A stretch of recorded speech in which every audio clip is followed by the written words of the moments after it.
नमस्कार, मैं हूं पूजा चौरसिया आपके साथ और आप देख रहे हैं टीवी 100। हमारा खास कार्यक्रम भव्य दिव्य महाकुंभ में आप सभी का स्वागत है।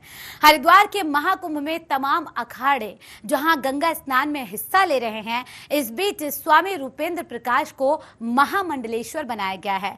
कौन होता है महामंडलेश्वर, इसके बारे में विस्तार से बताएंगे, लेकिन आपको बता दें कि आज तमाम साधु संतों ने पेशवाई भी निकाली है, उस पर भी आज दिव्य भव्य महाकुंभ पर विस्तार से चर्चा होगी।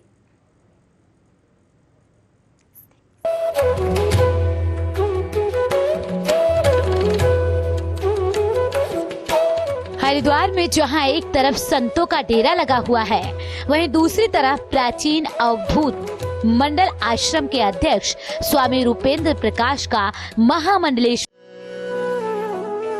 उस शुचि पुण्य गंगा तट पर महाकुंभ का अवसर आया है। मन की पुकार यही बार बार, चलो हरिद्वार चलो हरिद्वार, अमृत की जहाँ बहती है धार, चलो हरिद्वार चलो हरिद्वार। चल मेरे संग महाकुंभ कुंभ, चल मेरे संग महाकुंभ, चल मेरे संग महाकुंभ कुंभ, चल मेरे संग महाकुंभ।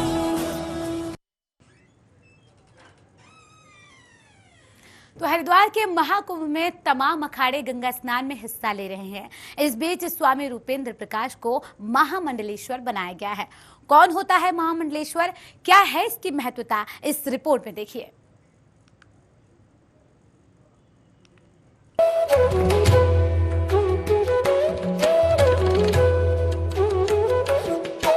हरिद्वार में जहां एक तरफ संतों का डेरा लगा हुआ है, वहीं दूसरी तरफ प्राचीन अवधूत मंडल आश्रम के अध्यक्ष स्वामी रूपेंद्र प्रकाश का महामंडलेश्वर पद पर पट्टाभिषेक किया गया।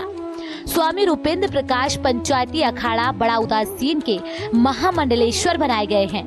पट्टाभिषेक का भव्य कार्यक्रम दक्षेश्वर महादेव मंदिर के पास अखाड़े की छावनी में आयोजित हुआ, जिसमें उत्तराखंड की राज्यपाल बेबी रानी मौर्य भी बतौर मुख्य अतिथि शामिल हुई। कुंभ में साधु संतों का जो आशीर्वाद मिल रहा है, उत्तराखंड को गंगा माँ का जो आशीर्वाद मिल रहा है, हम इससे ये समझते हैं कि कोविड को भी दूर भगाएंगे। महामंडलेश्वर रूपेंद्र प्रकाश ने कहा वो खुद को भाग्यशाली समझते हैं कि उन्हें बड़ा उदासीन अखाड़ा में महामंडलेश्वर के रूप में सेवा करने का अवसर मिला है। उन्हें जो भी जिम्मेदारी दी जाएगी वो उसका निर्वहन करेंगे। ये प्राचीन अवधूत मंडल आश्रम पहले से ही और श्री पंचायती उदासीन बड़ा अखाड़े की परंपरा के अनुसार चलता रहा है। पूज्य गुरुदेव स्वामी हंस प्रकाश जी भी इस अखाड़े के महामंडलेश्वर के पद पर उन्होंने जीवन भर सेवा की है। और हमारे जो श्री महंत पूज्यपाल स्वामी महेश्वर दास जी हमारे इस श्री पंचायती अखाड़ा के पूज्य श्री महंत है। मैं इस अखाड़े के महामंडलेश्वर के नाते इस अखाड़े के दिशा निर्देश अनुसार सेवा कर सकूं, ये मेरा सौभाग्य है। वहीं अखाड़े के कुंभ मेला प्रभारी महंत दुर्गा दास ने कहा, अखाड़ों में कुंभ मेले के दौरान महामंडलेश्वर बनाने की परंपरा है। विद्वान और योग्य लोगों को महामंडलेश्वर बनाया जाता है। अब सवाल ये है कि अखाड़े के महामंडलेश्वर होते कौन हैं? महामंडलेश्वर कैसे बनाए जाते हैं और किसे महामंडलेश्वर बनाया जाता है और कब महामंडलेश्वर बन सकते हैं? महामंडलेश्वर बनने के लिए जरूरी योग्यता: व्यक्ति में वैराग्य होना चाहिए, संन्यास होना चाहिए, न घर परिवार और न ही पारिवारिक संबंध होने चाहिए, आयु का कोई बंधन नहीं है, संस्कृत वेद पुराणों का ज्ञान जरूरी है, कथा कहें, प्रवचन दें। कोई व्यक्ति या तो बचपन में या जीवन के चौथे चरण यानी वानप्रस्थ आश्रम में महामंडलेश्वर बन सकता है। अखाड़ों में परीक्षा ली जाती है। महामंडलेश्वर के काम: सनातन धर्म का प्रचार देश के कोने कोने में करना, अपने ज्ञान का प्रकाश फैलाना, भटके लोगों को मानवता की सही राह दिखाना। महामंडलेश्वर बनने के फायदे: शिष्य बनते हैं, लोगों से जुड़ाव, समाज में उठना बैठना, घूमना फिरना, कोई आर्थिक लाभ नहीं। कुंभ के शाही स्नान में महामंडलेश्वर रथ पर सवार होकर निकलते हैं। महामंडलेश्वर के लिए कुंभ में वीआईपी व्यवस्था होती है।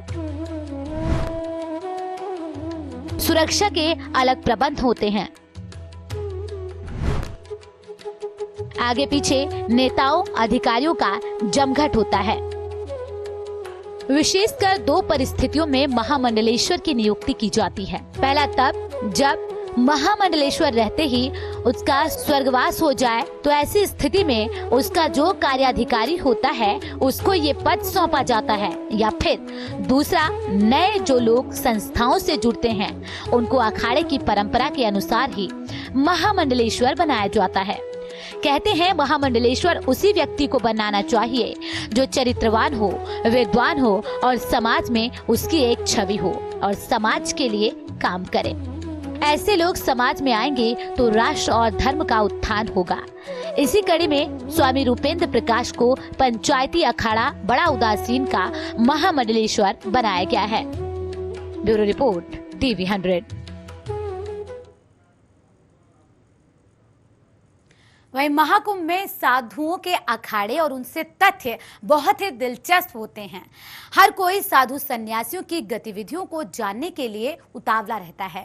हो भी क्यों ना, आखिर महाकुंभ सिर्फ मेला ही नहीं बल्कि अपने आप में एक पूरी दुनिया है। आइए आज आपको ले चलते हैं साधुओं की अदालत रमता पंच के पास। रिपोर्ट देखिए।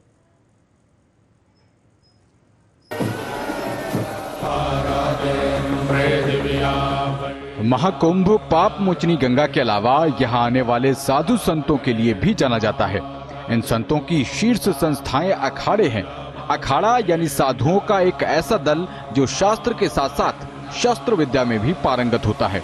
देश में फिलहाल 13 अखाड़े हैं, जिनमें जूना, निरंजनी, महानिर्वाणी, अटल, आनंद, आवाहन और अग्नि अखाड़ा प्रमुख हैं। इन अखाड़ों के नियम बहुत ही सख्त होते हैं। इस सख्ती का बस एक ही उद्देश्य है, अपने साधु संतों को कायदे कानून में रखकर धर्म की रक्षा के साथ सामाजिक कार्यों को आगे बढ़ाना। इन अखाड़ों के बीच रमता पंच सर्वोच्च संस्था है जो साधु संतों के बीच पैदा हुए विवादों का निपटारा करता है। इसे साधुओं का न्यायालय कहा जाए तो गलत नहीं होगा। अखाड़ों के लिए रमता पंच का निर्णय आखिरी और सर्वमान्य निर्णय होता है। यहाँ तक कि अखाड़ा प्रमुख महामंडलेश्वर भी इन फैसलों को पलटने का अधिकार नहीं रखते। साधुओं के इस न्यायालय के दंड संहिता की बात करें तो इसमें आर्थिक दंड जैसा कोई प्रावधान नहीं है, बल्कि दोषी पाए गए साधु को सेवा करके और हंडे धोकर प्रायश्चित करना होता है। हंडों की संख्या दोषी के गुनाह पर निर्भर करती है। हालांकि इन हंडों की संख्या 80 के पार नहीं जाती।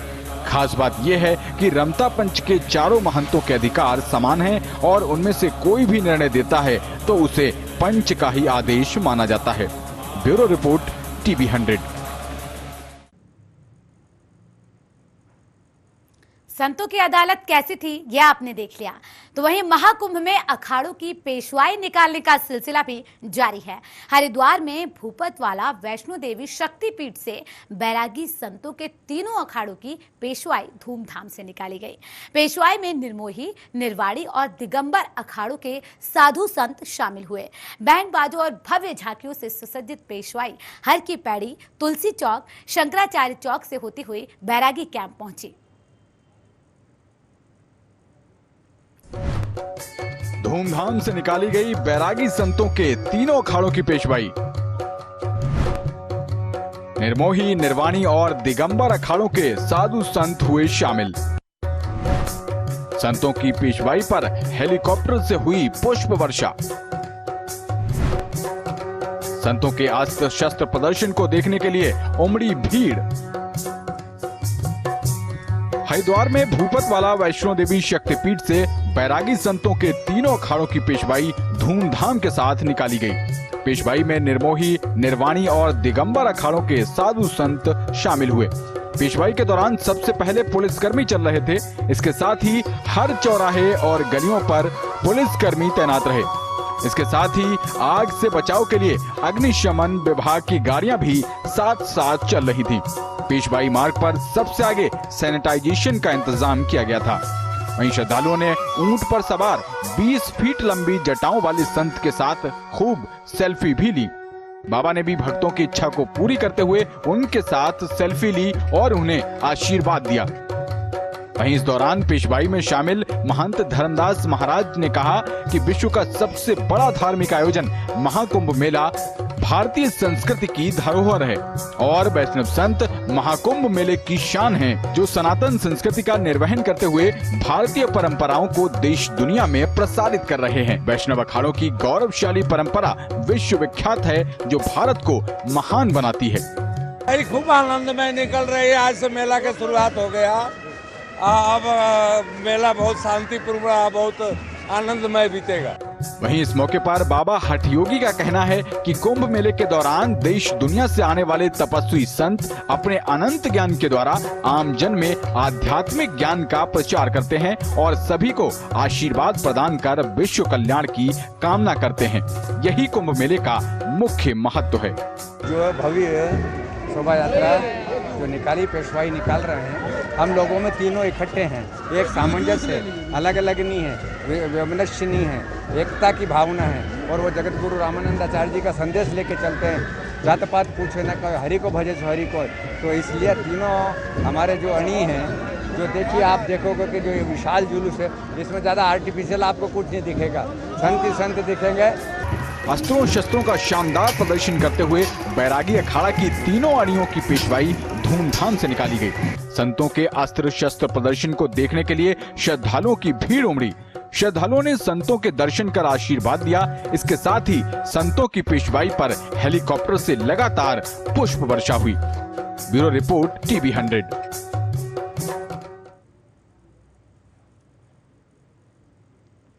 भव्य दिव्य महाकुंभ पर चर्चा करने के लिए हमारे साथ खास मेहमान भी जुड़ गए हैं। स्वामी रूपेंद्र प्रकाश महाराज जुड़ गए हैं, महामंडलेश्वर हैं आप, श्री पंचायती अखाड़ा उदासीन के। बहुत स्वागत है आपका टीवी 100 पर। सबसे पहले रूपेंद्र प्रकाश जी, आप महामंडलेश्वर बनाए गए हैं। कहा जाता है कि महामंडलेश्वर को लेकर लोगों में बड़ी असमंजस की स्थिति होती है, आखिर कौन होते हैं? मैं आपसे जानना चाहूंगी, क्योंकि आपको अभी नया नया बनाया गया है महामंडलेश्वर, कि ये महामंडलेश्वर का जो पद होता है वो कितना महत्वपूर्ण होता है एक सन्यासी के लिए, एक बैरागी के लिए, एक साधु संत के लिए।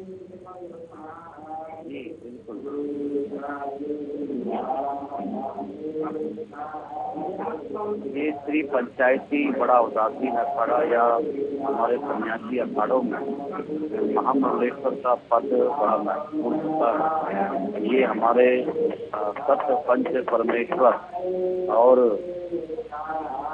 सभी अखाड़ों के साधु संत, सभी आश्रमों के, मठों के सभी आचार्यगण सब एकत्र होकर एक महामंडलेश्वर बनाने का निर्णय लेते हैं और उसका प्रस्ताव पारित होने के बाद सभी और उसको पद पर पदाभिषेक करते हैं। अभिषेक करने के बाद ही महामंडलेश्वर की और उपाधि प्रदान की जाती है। महामंडलेश्वर का जो कार्य है वो बड़ा महत्वपूर्ण है। पूरे देश में धर्म, संस्कृति, सभ्यता का प्रचार ये महामंडलेश्वर जी का, जो भी हमारे आचार्य और महामंडलेश्वर हैं, तो देश भर में हिंदू धर्म, सनातन धर्म का प्रचार प्रसार करते हैं। जी, लेकिन अगर कामों की बात की जाए, जैसा कि आपने कहा कि हिंदू धर्म का प्रचार प्रसार करते हैं, लेकिन कितना कठिन होता है एक महामंडलेश्वर बनना? क्या कुछ चुनौतियां होती हैं? एक महामंडलेश्वर बनने के लिए क्या कुछ योग्यता होनी चाहिए? बिल्कुल, ये बहुत ही चुनौतीपूर्ण दायित्व है और ये हमारे संतों के द्वारा उसका चयन प्रक्रिया भी बड़ी कठिन है। वो उसका कोई अनुधर्मी ना हो, वो योग्य हो, शिक्षित हो, धर्म ग्रंथों का ज्ञान हो, उसका ही चयन अखाड़ा महामंडलेश्वर पद के लिए करता है।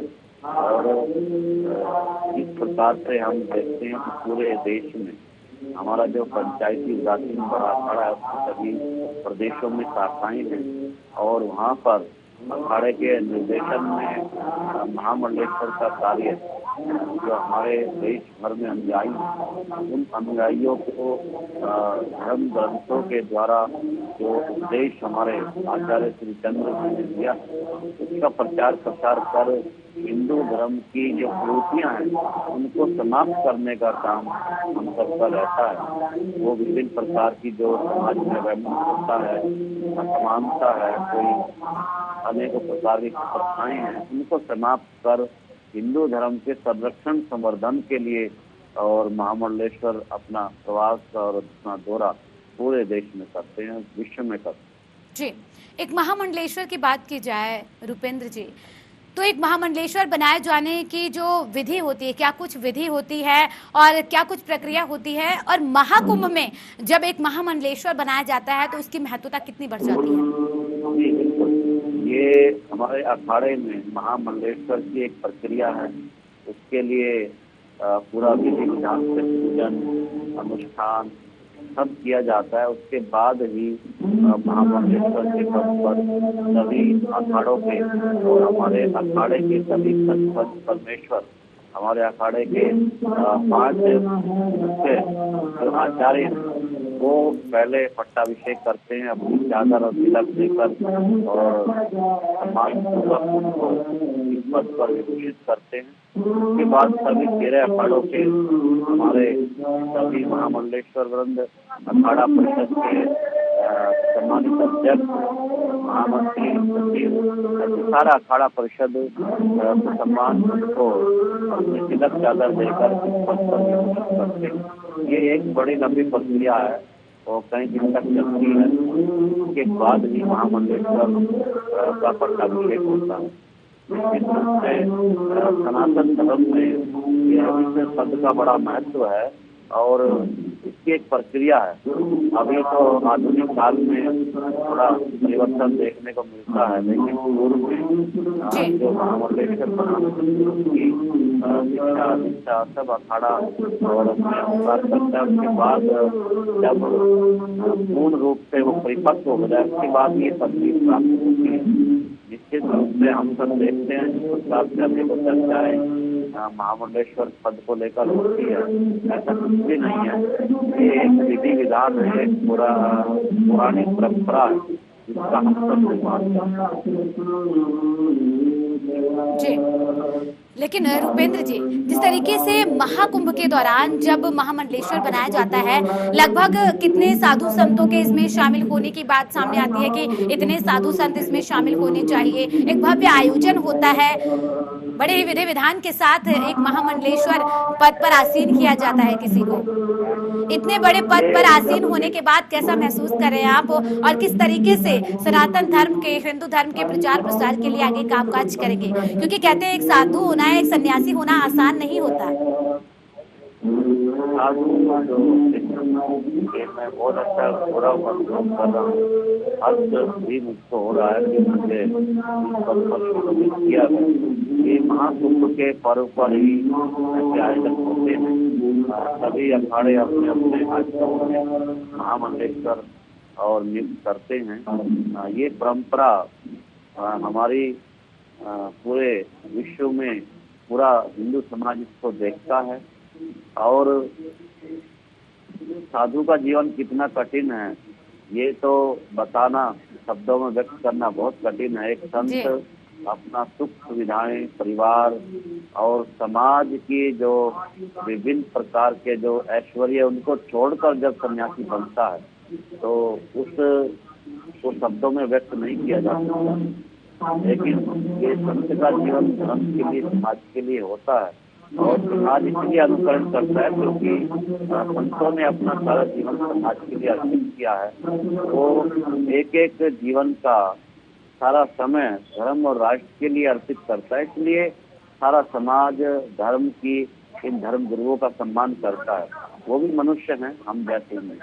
जी, लेकिन रुपेंद्र जी, अगर महाकुंभ की बात की जाए, जब महाकुंभ के दौरान एक महामंडलेश्वर को बनाया जाता है, इस दौरान तमाम चुनौतियां भी होती हैं, काम भी अलग अलग होते हैं, और इन चुनौतियों के बीच जब एक महामंडलेश्वर बनाया जाता है तो उसके पास, क्योंकि देखिए महाकुंभ है तो महाकुंभ में प्रचार प्रसार करना कितना चुनौतीपूर्ण होता है, या फिर क्या है कि आसानी होती है महाकुंभ में जब तमाम साधु सन्यासी यहाँ पर पहुंचते हैं? क्या इसके पीछे जब महामंडलेश्वर वहाँ पे बनाया जाता है तो क्या इसके पीछे कोई बड़ी वजह है? हाँ जी जी पूजा जी, ये एक प्रकार का ऑर्गेनाइजेशन है, ये पूरा एक संगठन है हमारा और हम पूरा संचित प्रयास करते हैं इसके लिए। और कुंभ के लिए 12 वर्ष पहले ही से योजना प्रारंभ हो जाती है। हमारे अखाड़े के सभी पदाधिकारीगण, सभी महामंडलेश्वर वृंद सब मिलकर कुंभ में क्या क्या योजना होगी, कैसे आयोजन किया जाएगा और कुंभ में हम धर्म समाज और संस्कृति के लिए समाज को क्या संदेश देना चाहते हैं। जैसे इस बार हमने तय किया कि आने वाले श्रद्धालुओं को हमने आह्वान किया कि पॉलीथीन, ये कुंभ पॉलीथीन मुक्त हो। कोई भी श्रद्धालु पॉलीथीन कुंभ क्षेत्र में नहीं फेंकेंगे और पॉलीथीन को हम एक स्थान पर रखेंगे, केले का प्रयोग करेंगे, ऐसा हम सब संतों ने आह्वान किया। इसके साथ साथ ही क्योंकि कोविड 2019 की गाइडलाइन भारत सरकार, उत्तराखंड सरकार की हम सब पालन कर सके, समाज इस बीमारी के कारण, उसके कारण हम ना बने, समाज में इसकी हमने जागृति करने का काम किया। बहुत और प्रतीकात्मक बहुत कम श्रद्धालु इस बार कुंभ में आए, क्योंकि इस प्रकार का ये महाकुंभ 2021 है, कम से कम नहीं तो यहाँ पर 2-2.5 करोड़ श्रद्धालु आते थे। इस बार श्रद्धालुओं के आगमन पर कमी आई है, लेकिन हम सबका दायित्व है आपके टीवी 100 चैनल के माध्यम से, अन्य इलेक्ट्रॉनिक मीडिया के माध्यम से, सोशल मीडिया के माध्यम से देश भर के हिंदुओं को हम एक सनातन धर्म के संदर्भ में जो भारत के दुनिया भर के विभिन्न स्थानों पर रहने वाला सनातन धर्मावलंबी है, उसके लिए संदेश देते हैं कि हम सब लोग अपने धर्म ग्रंथों का अध्ययन करें, गीता और गायत्री का जप करें। हम सब लोग अपने जीवन में विभिन्न प्रकार के इन आयामों को स्थापित करें। हमारे जो मठ मंदिर है उनकी सुरक्षा, व्यवस्था और उनका संचालन, ये सब हिंदू धर्म के लिए आह्वान इस अवसर पर किया जाता है। जी महाराज जी, मैं आपसे एक छोटी सी जानकारी और जानना चाहूंगी। कहते हैं कि एक जब साधु संत कोई गलती करता है तो प्रायश्चित करने के लिए उसे बहुत तप करना पड़ता है। क्या कुछ प्रायश्चित करने के लिए उसे करना चाहिए और क्या किया जाता है, किस तरीके से दंड मिलता है? कम शब्दों में जल्दी से पूरी करें अपनी बात।